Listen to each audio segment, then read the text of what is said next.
Hello ನಮಸ್ಕಾರ ಸ್ನೇಹಿತರೆ. Finally ಅತ್ತೆ ಸೊಸೆ ನಡುವೆ ಕಾಳ್ಗ ಶುರುವಾಗ್ತದೆ. ಇಲ್ಲಿ ಕಾವೇರಿ ಬೆನ್ನು ಬಿಡದೆ ಕಾಡ್ತಿದ್ದಾಳೆ ಲಕ್ಷ್ಮಿ. ಆದ್ರೆ ಕಾವೇರಿ ಅವರಂತೂ ಲಕ್ಷ್ಮಿನ ಸೈಲೆಂಟ್ ಆಗಿ ಪಕ್ಕಕ್ಕೆ ಸರ್ಸೋಕೆ ಏನೆಲ್ಲ ಪ್ಲಾನ್ ಮಾಡ್ಬೋದು ಎಲ್ಲ ಪ್ಲಾನ್ ಅನ್ನ ಕೂಡ ಮಾಡ್ತಿದ್ದಾರೆ. ಹಾಗಿದ್ರೆ ಕೀರ್ತಿ ಮೊಬೈಲ್ ಆನ್ ಆಗೇ ಹೋಯ್ತಾ? ಏನಾಗ್ತದೆ ಈ ಕಡೆ ಸಿಡ್ದಿದ್ಯಾಕೆ ಲಕ್ಷ್ಮಿ ಕಾವೇರಿ ಎದುರು? ಕಾವೇರಿ ಮತ್ತೆ ಲಕ್ಷ್ಮಿ ನಡುವೆ ಜಟಾಪಟಿ ಶುರುವಾಗಿದ್ಯಾಕೆ? ಇದೆಲ್ಲವನ್ನ ಕೂಡ ತಿಳ್ಕೋಬೇಕು ಅಂದರೆ ಈಗಲೇ ನಮ್ಮ ಈ ಚಾನಲ್ನ ಸಬ್ಸ್ಕ್ರೈಬ್ ಮಾಡಿ, ಹಾಗೆ ಈ ಒಂದು ವಿಡಿಯೋವನ್ನು ಪೂರ್ತಿಯಾಗಿ ನೋಡಿ. ಇಲ್ಲಿ ಅನ್ಕೊಂಡಿದ್ದೆ ಒಂದು ಆಗಿದ್ದೆ ಮಗದೊಂದು ಅಂತಾನೆ ಹೇಳಬಹುದು. ಇಲ್ಲಿ ಕಾರುಣ್ಯ ಅವರು ಅನ್ಕೊಂಡು ಬಂದಿದ್ದು ತನ್ನ ಮಗಳು ಕೀರ್ತಿ ಎಲ್ಲಿದ್ದಾಳೆ ಅನ್ನೋ ವಿಷಯನ ಕಂಡುಹಿಡ್ಕೊಳ್ಳೋದಕ್ಕೆ. ಆದರೆ ಇಲ್ಲಿ ಕಾರುಣ್ಯ ಅವರು ಜೈಲ್ ಪಾಲಾಗಬೇಕಾಯ್ತು. ಅದಕ್ಕೆಲ್ಲ ಕಾರಣ ಇಲ್ಲಿ ಭಾನುಮತಿ ಹಾಗೆ ಕಾವೇರಿ ಮಾಡಿದ ಪ್ಲಾನ್. ಇವರಿಬ್ರು ಕೂಡ ಅನ್ಕೊಂಡಾಗ ಆಗ್ತಾ ಇದೆ. ತಾತ್ಕಾಲಿಕವಾಗಿ ಗೆಲುವು ಕೂಡ ಸಿಗ್ತಾ ಇದೆ. ಯಾಕಂದ್ರೆ ಅವ್ರು ಮಾಡಿದಂಥ ಪ್ಲಾನ್ ವರ್ಕೌಟ್ ಆಗಿದೆ. ಇಲ್ಲಿ ಭಾನುಮತಿ ಹೇಳ್ದಾಗೆ ಕಾವೇರಿ ಕಾರುಣ್ಯನ ಕರೆಸಿ ಟ್ರಿಗರ್ ಮಾಡಿ ರೂಮಲ್ಲಿ ಲಾಕ್ ಮಾಡಿ ಅವಳ ಕೈಯಲ್ಲಿ ಪಿಸ್ತೂಲ್ ಎತ್ಕೊಳ್ಳೋ ಹಾಗೆ ಮಾಡಿ ತನ್ನ ಕೈಯಾರೆ ತಾನೇ ಶೂಟ್ ಮಾಡಿಕೊಂಡು ಅದನ್ನು ಕಾರುಣ್ಯ ಮೇಲೆ ಹಾಕ್ತಕ್ಕಂಥ ಆ ಒಂದು ಮಹಾ ಪ್ಲಾನ್ ಸೂಪರ್ ಆಗಿ ಎಕ್ಸಿಕ್ಯೂಟ್ ಆಗಿದೆ. ಅದರ ಜೊತೆಗೆ ಮನೆಯವರು ಎಲ್ರಿಗೂ ಕೂಡ ಕಾವೇರಿ ಮೇಲೆ ಸಾಫ್ಟ್ ಕಾರ್ನರ್ ಹಾಗೆ ಕಾರುಣ್ಯ ಮೇಲೆ ಕೆಂಡದಂಥ ಕೋಪ ಕೂಡ ಬಂದಿದ್ದಾಗಿದೆ. ಆದರೆ ಇಲ್ಲಿ ಟ್ರ್ಯಾಪ್ ಆಗಿದ್ದು ಮಾತ್ರ ಕಾರುಣ್ಯ ಅವರು. ಕೇವಲ ಕಾರುಣ್ಯ ಅವರು ಟ್ರ್ಯಾಪ್ ಆದ್ರೆ ಖಂಡಿತ ಅಲ್ಲ. ಕಾರುಣ್ಯ ಅವರು ಮಾತ್ರ ಟ್ರ್ಯಾಪ್ ಆಗಲಿಲ್ಲ, ಇಡೀ ಮನೆನೇ ಲಕ್ಷ್ಮಿ ಸಮೇತ ಟ್ರ್ಯಾಪ್ ಆಗಿಬಿಟ್ಟಿದೆ. ಆದರೆ ಅಷ್ಟು ಸುಲಭಕ್ಕೆ ಲಕ್ಷ್ಮಿ ಕಾವೇರಿ ಅವರು ವಿಶ್ವದಲ್ಲಿ ಟ್ರ್ಯಾಪ್ ಆಗೋಕೆ ಸಾಧ್ಯನಾ? ಖಂಡಿತ ಕಾವೇರಿನ ಅಷ್ಟು ಸುಲಭಕ್ಕೆ ನಂಬಿಡ್ತಾಳೆ ಲಕ್ಷ್ಮಿ. ಪ್ರತ್ಯಕ್ಷವಾಗಿ ಕಂಡ್ರೂ ಕೂಡ ಪ್ರಮಾಣಿಸಿ ನೋಡಬೇಕು ಅಂತ ಆಲೋಚನೆ ಮಾಡ್ತಕ್ಕಂಥ Lakshmi all of A sudden Kaveri ಹೇಳಿದ ಮಾತನ್ನ ಪಟ್ಟಂತ ನಂಬೋಕೆ ಸಾಧ್ಯನಾ? ಖಂಡಿತ ಇಲ್ಲ. ಕಾರುಣ್ಯ ಅವ್ರನ್ನ ಅವಳು ಕಾವೇರಿ ಅವ್ರಿಗಿಂತ ತುಂಬ ಜಾಸ್ತಿನೇ ನಂಬ್ತಾಳೆ ಒಂದ್ಪಟ್ಟು ಅಂತ ಹೇಳ್ಬೋದು. ಜೊತೆಗೆ ಕೀರ್ತಿ ಎಲ್ಲಿ ಅಂತಕ್ಕಂಥ ವಿಷಯಕ್ಕೆ ಮನೆಯವರೆಲ್ಲರೂ ಕೂಡ ಕನ್ವಿನ್ಸ್ ಆಗಿರ್ಬೋದು ಕಾವೇರಿ ರೀಸನ್ಗೆ. ಆದರೆ ಲಕ್ಷ್ಮಿ ಖಂಡಿತವಾಗ್ಲೂ ಕನ್ವಿನ್ಸ್ ಆಗಿಲ್ಲ. ಯಾಕಂದರೆ ಕಾವೇರಿ ಹೇಳ್ತಕ್ಕಂಥ ಯಾವ ಮಾತು ಕೂಡ ಸತ್ಯ ಅಂತ ಅವಳಿಗೆ ಅನ್ನಿಸ್ತಿಲ್ಲ. ಯಾಕಂದರೆ ಕೀರ್ತಿ ಏನು ಅಂತಕ್ಕಂಥದ್ದು ವೈಷ್ಣವ್ಗಿಂತ ಹೆಚ್ಚಾಗಿ ಲಕ್ಷ್ಮಿಗೆ ತುಂಬ ಚೆನ್ನಾಗಿ ಅರ್ಥ ಆಗಿದೆ. ಹಾಗಾಗಿ ಕಾವೇರಿ ಹೇಳ್ತಕ್ಕಂಥ ಆ ಒಂದು ಬುಡ್ಬುಡ್ಕೆ ಸತ್ಯನಂತೂ ಇಲ್ಲಿ ಸುತಾರಾಮ್ ಲಕ್ಷ್ಮಿ ಒಪ್ಪೋಕೆ ರೆಡಿನೇ ಇಲ್ಲ. ಹಾಗಿದ್ರೆ ಕೀರ್ತಿ ಕತೆ ಏನಾಯ್ತಪ್ಪ? ಹಾಗಿದ್ರೆ ದುರಂತ ಪ್ರೇಮ ಕತೆಗೆ ಒಳಗಾಗ್ಬಿಟ್ಲಾ ಕೀರ್ತಿ? ಭಗ್ನ ಪ್ರೇಮಿ ಆಗ್ಬಿಟ್ಲಾ ಕೀರ್ತಿ?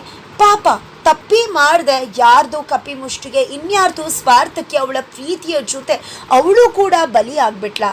ಪ್ರಪಾತದಿಂದ ಬಿದ್ದಂತಹ ಕೀರ್ತಿ ಕತೆ ಏನಾಯ್ತು? ಆ ಬೆಟ್ಟದ ಮಹಾದೇವಯ್ಯನ ಕೈಲಿ ಆ ಒಂದು ಕ್ಯಾಮ್ರಾ ಇದೆ. ಆ ಒಂದು ಕ್ಯಾಮ್ರಾದಲ್ಲಿ ಎಲ್ಲ ಸತ್ಯ ಕೂಡ ಅಡಗಿದೆ.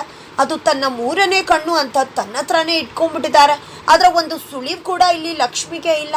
ತನ್ನ ಹತ್ರ ಇರ್ತಕ್ಕಂಥ ಆ ಒಂದು ಮೊಬೈಲಲ್ಲಿ ಏನಾದರೂ ಸಿಗಬಹುದು ಅಂತ ಕಾಯ್ತಿದ್ದಾಳೆ. ಅದ್ರ ಜೊತೆಗೆ ಕಾರುಣ್ಯ ಅವ್ರು ಕೂಡ ಅರೆಸ್ಟ್ ಆಗಿ ಹೋಗೋಕ್ಕೂ ಮುನ್ನ ಲಕ್ಷ್ಮಿಗೆ ಅಲ್ಲಿ ನಡೆದಂಥ ಎಲ್ಲ ಸತ್ಯನ ಕೂಡ ಪಿನ್ ಟು ಪಿನ್ ಡೀಟೇಲ್ಸ್ ಅಲ್ಲಿ ಎಕ್ಸ್ಪ್ಲೇನ್ ಮಾಡಿದ್ದಾರೆ. ಹಾಗಾಗಿ ಅದನ್ನು ನಂಬೋದು ಕಷ್ಟ ಆಗುತ್ತೆ. ಯಾಕಂದರೆ ಕಣ್ಮುಂದೆನೇ ಕಾವೇರಿ ಹೇಳ್ದಾಗೆ ಎಲ್ಲ ಕೂಡ ನಡೆದ್ಬಿಟ್ಟಿದೆ. ಆದರೆ ಕಾರುಣ್ಯ ಅವರು ಹೇಳೋ ಆ ಕತೆ ನಂಬೋಕೆ ಸ್ವಲ್ಪ ಕಷ್ಟ ಆಗುತ್ತೆ. ಆದರೂ ಕೂಡ ಇಲ್ಲಿ ಕಾರುಣ್ಯ ಅವರು ಹೇಳೋದೇ ನಿಜ ಇರಬಹುದೇನು ಅಂತ ಲಕ್ಷ್ಮಿಗೆ ಅನಿಸೋಕೆ ಶುರುವಾಗಿದೆ. ಹಾಗಾಗಿ ಎಲ್ಲ ಕನ್ಫ್ಯೂಷನಿಂದ ಹೊರಗಡೆ ಬರಬೇಕು ಅಂದರೆ ಅದಕ್ಕಿರೋದು ಒಂದೇ ಬ್ರಹ್ಮಾಸ್ತ್ರ, ಕೀರ್ತಿ ಮೊಬೈಲ್ ಓಪನ್ ಆಗೋದು. ಹಾಗಾಗಿ ಕೀರ್ತಿ ಮೊಬೈಲಿಂದ ಬಿದ್ದಿದ್ದಾಳೆ ಲಕ್ಷ್ಮಿ. ಕೀರ್ತಿ ಮೊಬೈಲ್ ಏನೋ ಕೈಯಲ್ಲಿದೆ, ಬಟ್ ಪಾಸ್ವರ್ಡ್ ಇಲ್ವೇ ಓಪನ್ ಮಾಡುವುದಕ್ಕೆ. ಹಾಗಾಗಿ ತನಗೆ ಗೊತ್ತಿರ್ತಕ್ಕಂಥ ತನ್ನ ಭಾವನ ಫ್ರೆಂಡ್ ಟೆಕ್ಕಿನ ಕರೆಸಿದಾಳೆ ಆ ಒಂದು ಮೊಬೈಲ್ ಫೋನ್ ಪಾಸ್ವರ್ಡನ್ನು ಓಪನ್ ಮಾಡಿಸೋದಕ್ಕೆ. ಆದರೆ ಇಲ್ಲಿ ಕಾವೇರಿ ಟ್ರೀಟ್ಮೆಂಟಲ್ಲಿದ್ದಾರೆ, ಹಾಸ್ಪಿಟಲ್ಗೆ ಹೋಗಿದ್ದಾರೆ. ಅವ್ರಿಗೆ ಒಂದು ಸಣ್ಣ ಸುಳಿವು ಕೂಡ ಇಲ್ಲ. ಆದರೆ ಹಾಸ್ಪಿಟಲಿಂದ ಟ್ರೀಟ್ಮೆಂಟ್ ಆಗಿ ಬರ್ತಿದ್ದಾಗೆ ಕೊಟ್ಲಲ್ಲಪ್ಪ ಬಿಗ್ ಶಾಕು ಲಕ್ಷ್ಮಿ ಕಾವೇರಿಗೆ ಅಂತ ಹೇಳ್ಬೋದು. ಯಾಕಂದರೆ ಯಾರಿದು ಅಂತ ಕೇಳ್ತಿದ್ದಾಗೆ ಅಲ್ಲಿ ಹೇಳಿದ ಆ ಸತ್ಯ ಇಲ್ಲಿ ಕಾವೇರಿಯನ್ನು ಹಾಗೆ ಘಡ ಘಡ ಅಂತ ನಡಗಿಸ್ಬಿಟ್ಟಿದೆ. ಯಾಕೆ? ಆ ಒಂದು ಮೊಬೈಲಲ್ಲಿ ತನ್ನ ಮುಖವಾಡ ಕಳ್ಚಿಟ್ಟಿರೋ ವಿಡಿಯೋ ಇದೆ. ಕಿಡ್ನಾಪ್ ಮಾಡಿಸಿದ್ದು ನಾನೇ ಅಂತಕ್ಕಂಥ ವಿಡಿಯೋ ಸಾಕ್ಷಿ ಸಮೇತ ಇದೆ ಅಂತ ಕಾವೇರಿಗೆ ಗೊತ್ತು. ಹಾಗಾಗಿ ಆ ಒಂದು ಮೊಬೈಲ್ ಏನಾದರೂ ಓಪನ್ ಆದರೆ ಆ ವಿಡಿಯೋ ಎಲ್ಲರ ಕಣ್ಮುಂದೆ ಬಟಾಬೈಲಾಗತ್ತೆ. ಅದರ ಮುಖಾಂತರ ತನ್ನ ಕರಾಳ ಮುಖ ಕೂಡ ಬಟಾಬೈಲಾಗುತ್ತೆ ಅನ್ನೋ ಭಯ ಕಾವೇರಿಗಿದೆ. ಅದಕ್ಕೋಸ್ಕರನೇ ಹೀಗಾದರೂ ಮಾಡಿ ಈ ಒಂದು ಮೊಬೈಲಲ್ಲಿ ಆನ್ ಆಗಬಾರ್ದು ಅಂತ ಕಾವೇರಿಯವರು ಆಲ್ರೆಡಿ ಮೈಂಡ್ ಪ್ಲ್ಯಾನ್ ಮಾಡ್ತಿದ್ದಾರೆ. ಅದಕ್ಕೆ ಸರಿಯಾಗಿ ಎಲ್ಲರೂ ಕೂಡ ವೈಷ್ಣವ್, ಕೃಷ್ಣಕಾಂತ್ ಎಲ್ಲರೂ ಕೂಡ ಲಕ್ಷ್ಮಿ ವಿರುದ್ಧವಾಗಿ ನಿಂತ್ಕೋತಾರೆ. ಇದರ ಅವಶ್ಯಕತೆ ಇದೆಯಾ ಬೇಡ ಹಾಗೆ ಹೀಗೆ ಅಂತ ವೈಷ್ಣವಂತೂ ಲಕ್ಷ್ಮಿನ ಕರ್ಕೊಂಡು ಹೋಗಿದ್ದೆ. ಯಾಕೆ ನಿಮಗೆಲ್ಲ ಯಾಕೆ ಇದೆಲ್ಲ ಬೇಕು, ಕೀರ್ತಿ ಕತೆ ನಮಗೆ ಆಗಬೇಕು, ಅವಳು ಎಲ್ಲೋ ಇದ್ದಾಳೆ ಏನೋ ಮಾಡ್ಕೊಂಡು ಓಡೋಗಿದ್ದಾಳೆ ನಮ್ಗೆ ಯಾಕೆ ಅಂತ ಹೇಳ್ತಿದ್ರೆ ಲಕ್ಷ್ಮಿ ಮಾತ್ರ ಸುತ್ತಾರ ನಾನು ಕೀರ್ತಿನ ಹುಡುಕೆ ತೀರ್ತೀನಿ ಅಂತ ಶಪಥ ಮಾಡಿದಾಳೆ. ಆದರೆ ಲಕ್ಷ್ಮಿ ವೈಷ್ಣವ್ ಜೊತೆ ಮಾತಾಡೋಕೆ ಹೋಗ್ತಿದ್ದಾಗೆ ಇಲ್ಲಿ ಕಾವೇರಿಯವರು ಬಂದಿರ್ತಕ್ಕಂಥ ಟೆಕ್ಕಿನ ಬೈದು ಅಲ್ಲಿಂದ ಓಡಿಸಿದ್ದಾರೆ. ಅದ್ರ ಜೊತೆಗೆ ಲಕ್ಷ್ಮಿ ಇಲ್ಲಿ ಬರ್ತಿದ್ದಾಗೆ ಆ ಟೆಕ್ಕಿ ಹೋಗ್ತಿರ್ತಾರೆ. ನೀವು ಮೊಬೈಲ್ ಆನ್ ಮಾಡಾಯ್ತಾ ಅಂದಾಗ ಇಲ್ಲ ನನಗೆ ಸ್ವಲ್ಪ ಅರ್ಜೆಂಟ್ ಕೆಲಸ ಇದೆ ನಾನು ಹೋಗಲೇಬೇಕು ಅಂತ ಅವರು ಹೋಗ್ಬಿಡ್ತಾರೆ. ಬಟ್ ಯಾಕೆ ಏನು ಅಂತ ಹೇಳುವುದಿಲ್ಲ. ಆದರೆ ನಂತರ ಇಲ್ಲಿ ಲಕ್ಷ್ಮಿಗೆ ಅವ್ರ ಭಾವ ತಾಂಡವ್ ಕಾಲ್ ಮಾಡ್ತಾರೆ.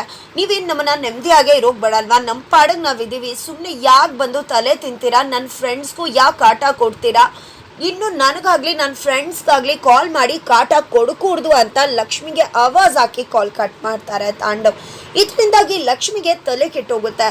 ಭಾವನ್ ಫ್ರೆಂಡ್ ಬಂದಿದ್ದವರು ಅರ್ಜೆಂಟ್ ಕೆಲಸ ಇದೆ ಅಂತ ಹೋದರು. ಆದರೆ ಭಾವ ಮಾತಾಡಿದ್ದಕ್ಕೂ ಇದಕ್ಕೂ ಏನೂ ಸಂಬಂಧ ಇಲ್ವಲ್ಲ, ಯಾಕೆ ಆ ರೀತಿ ನಡ್ಕೊಂಡ್ರು ಅಂತ.